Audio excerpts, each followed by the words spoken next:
Magandang araw Pilipinas, narito po tayo ngayon sa Bonifacio Drive sa Luneta kung saan ginaganap na ang baha sa Luneta. At narito na po ang ating mga kapulisan kanina pang alas 3 ng umaga upang panatilihin po ang kapayapaan at kaligtasan maging ng mga reliyista pati na ng mamamayan. Tiniyak ng Philippine National Police ang mahigpit na seguridad at kaligtasan ng publiko sa idinaos na baha sa Luneta. Kaninang alas 9 ng umaga, September 21 sa Luneta Park.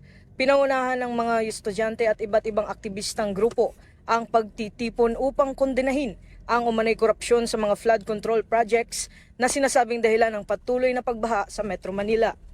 Ayon sa National Capital Region Police Office, maagang nagtalaga ng mga tauhan mula sa Manila Police District at iba pang support units para sa crowd control, traffic management at disaster response. Naglagay rin ng mga police assistance desk at medical teams upang agarang makatugon sa mga emergency.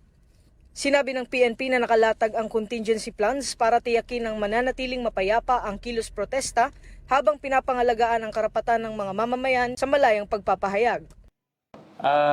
Based on our observation dito sa area, normal naman, no? Normal and quiet. Hindi na masyadong magulo.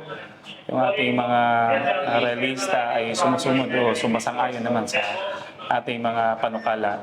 At more or less yung ating crowd estimate dito ay nasa 3,300 as of 10 a.m. Patuloy yung panawagan natin sa ating mga kababayan na magkakaroon ng pagtitipon dito sa Luneta. Kung saan nga ang panawagan natin dito ay patuloy natin na nirerespeto at mataas ang pagrespeto natin sa karapatan ng ating mga kababayan na magpahayag. At ang kaninyong kapulisan dito, huwag nating ituring na kaaway. Kung hindi, ang mga pulisan nyo rito ay narito lang para mapanatili natin yung kaayusan, katahimikan, at saka siyempre yung tabi nga natin yung pagrespeto sa karapatan ng bawat isa. At palagi natin pinapakiusap na nirerespeto po namin ang inyong karapatan, ngunit po ang karapatan at kalayaan ay lagi pong may kaakibat na responsibilidad.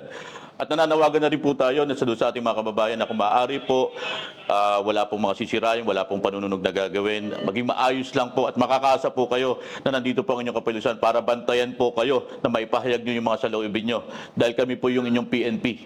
Yung pulis nyo po, pulis ng Pilipino. Nagpahayag ng pasasalamat ang PNP sa kooperasyon ng mga organizer at kalahok at tiniyak na mananatiling naka-alerto ang mga unit nito upang mapabilis ang pagresponde sa anumang sitwasyon habang hinihikayat ang publiko na agad iulat ang anumang insidente kaugnay sa rally.